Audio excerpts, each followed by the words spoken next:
यानंतर एक मोठी बातमी आहे ती देखील थेट मराठवाड्यातून, कारण मराठवाड्यातून विद्यार्थ्यांबाबत एक धक्कादायक माहिती समोर आली आहे।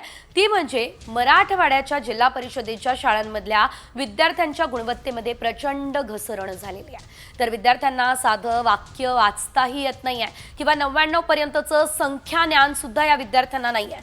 मराठवाड्यातल्या 8 पैकी 6 जिल्ह्यांमधल्या जिल्हा परिषद शाळांमधल्या 29% विद्यार्थ्यांना मराठी वाचता येत नाही आहे। गणित विषयात तर बहुसंख्य विद्यार्थी मागे आहे। वाचनासोबत लहान लहान शब्द देखील या विद्यार्थ्यांना लिहिता येत नाहीये, असंच सध्या समोर आलेलं आहे। विद्यार्थ्यांच्या गुणवत्ता वाढीसाठी आता उपाययोजना हाती घेण्याच्या सूचना या सध्या देण्यात आलेल्या आहेत। मराठवाड्यामध्ये एकंदरीतच शिक्षणाची चांगलीच दैना झाली असल्याचं बघायला मिळत आहे।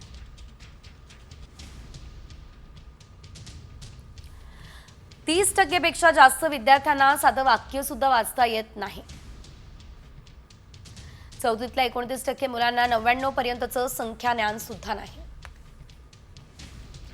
इयत्ता पहिलीच्या 33% विद्यार्थ्यांना वाचता येत नाहीये। नांदेडमध्ये याचं प्रमाण सर्वात जास्त आहे। दुसरी मधल्या 70% विद्यार्थ्यांचं वाचनच नाहीये। वाचता न येणाऱ्या तिसरी मधल्या मुलांचं प्रमाण 28% आहे।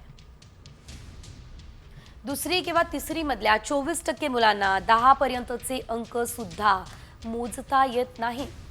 43 विद्यार्थ्यांना लहान लहान शब्द देखील लिहिता येत नाही।